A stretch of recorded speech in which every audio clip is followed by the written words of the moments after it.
혼합형 관련 질문이 정말 많았거든요. 결론부터 말하면 혼합형 골격은 없습니다. 혼합형이니까 스트레이트와 웨이브 코디를 섞어서 입어야지 하고 해석하면 오히려 어색하고 애매한 중심을 잃은 스타일이 될 수 있어요. 영상 시작 전에 지난 영상 이벤트 당첨자를 먼저 발표하겠습니다. 축하드립니다. 참여해주신 모든 분들 진심으로 감사드려요.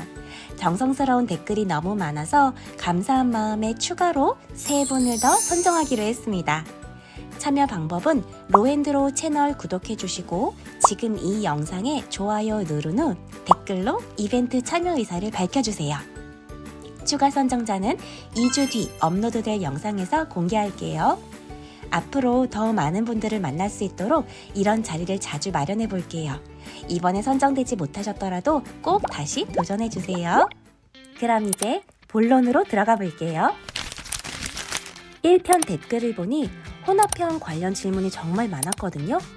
그래서 이번 영상에서는 혼합형 골격이라는 말이 왜 생겼는지, 그리고 실제로 내 몸을 볼 때 어떻게 해석해야 하는지를 설명드릴게요. 여러분이 자가진단하면서 헷갈렸던 부분이 한 번에 정리되실 거예요. 결론부터 말하면 혼합형 골격은 없습니다. 상체는 스트레이트인데 하체는 웨이브 같아요. 그러면 혼합형 아닌가요? 이렇게 질문하시는 분들이 정말 많았어요. 하지만 여기서 말하는 건 특성이 섞이지 않는다는 뜻이 아니라 진단체계상 혼합형이라는 공식 타입은 존재하지 않는다는 의미예요. 골격 타입은 비슷한 특징을 묶어둔 분류일 뿐 사람의 몸은 워낙 다양하기 때문에 세부적으로 들어가면 다른 부분들이 존재하는 게 당연합니다. 예를 들어 모든 내추럴 타입이 반드시 어깨가 넓은 건 아니죠. 그런데 이런 부분을 억지로 혼합형이니까 스트레이트와 웨이브 코디를 섞어서 입어야지 하고 해석하면 오히려 어색하고 애매한 중심을 잃은 스타일이 될 수 있어요. 골격마다 직선, 곡선, 여유감 같은 특징이 있기 때문에 각 타입마다 떠오르는 이미지가 자연스럽게 형성됩니다. 하지만 혼합형이 없다는 말은 진단된 골격 타입에 무조건 취향을 맞춰라 이런 뜻이 절대 아닙니다. 우리는 모두 서로 다른 취향과 분위기를 가지고 있고 누군가는 중성적인 스타일을, 누군가는 여성스러운 스타일을 좋아하죠. 핵심은 좋아하는 취향 안에서 어떻게 균형이 변하는지를 보는 거예요. 그래서 로앤드로우는 혼합형 대신 1순위 중심 골격과 확장 가능한 범위로 솔루션을 드려요. 순정 타입은 하나의 골격 특성이 뚜렷한 경우이고 확장형 타입은 중심 골격은 하나지만 다른 골격 요소가 확장 포인트로 섞여 있는 경우를 뜻해요. 예를 들면 웨이브 중심 더하기 내추럴 포인트 확장 가능한 포지션처럼 말이죠. 타입은 나를 제한하는 게 아니라 내가 활용할 수 있는 스펙트럼이라고 볼 수 있어요. 즉, 내 취향과 인상을 살리면서 골격의 물리적 균형을 더하는 게 가장 중요합니다. 퍼스널 컬러로 비유하면 더 쉬워요. 예를 들어 봄웜 라이트가 베스트여도 탁색 소화도가 높은 사람은 가을웜 뮤트까지 부분 확장이 가능하죠. 하지만 어디까지나 메인은 봄웜 라이트, 확장은 포인트일 뿐입니다.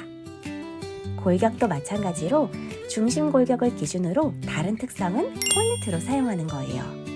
따라서 가장 조화로운 1순위 중심 특성을 기억하고 그 안에서 코디 균형을 맞춰보세요. 패션의 요소는 크게 컬러, 소재, 실루엣 이 3가지랍니다. 같은 블라우스라도 화이트는 여성스럽고 블랙은 시크해 보이죠? 같은 원피스도 얇은 소재면 여리해 보이고 두꺼우면 중성적 느낌이 나고요. 같은 자켓도 허리가 잡히면 포멀해 보이고 오버핏이면 캐주얼해 보입니다. 이 셋 중에 가장 중요한 건 확장형이라도 한 가지 요소는 자유롭게 확장해도 되지만 나머지 2 요소는 반드시 중심 타입에 맞춰야 한다는 거예요. 예를 들어 스트레이트 타입이 메인이라면 웨이브 타입은 서브 포인트로만 써주시는 거죠. 상체가 발달한 스트레이트 타입은 상체를 슬림하게 보이도록 어두운 상의 컬러가 기본이에요. 하지만 웨이브 확장 포인트가 있다면 실루엣만 스트레이트로 유지하신다면 밝은 컬러를 써도 부해 보이지 않고 분위기만 부드러워집니다. 또 스트레이트 타입에게 내추럴의 톤 다운된 빈티지 컬러는 특유의 직선적 고급감이 사라져 보일 수 있거든요. 하지만 실루엣과 소재를 스트레이트 타입을 기준으로 잡으면 내추럴 컬러를 사용해도 전체가 번지지 않고 밸런스 있게 조절될 수 있습니다. 결국 골격 진단은 출발점일 뿐입니다. 이후 매일의 스타일링 속에서 나를 보는 눈을 훈련하는 과정이라고 생각해 주시면 좋겠습니다. 오늘 영상은 여기까지입니다. 여러분에게 골격을 바라보는 시선이 조금 더 확장되는 시간이었길 바래요. 각 타입별 서브 타입을 확장하는 활용법도 앞으로 자세히 알려드릴게요. 궁금한 점은 댓글로 남겨주시고 이벤트 참여도 잊지 마세요. 그러면 다음 영상에서 만나요. 안녕!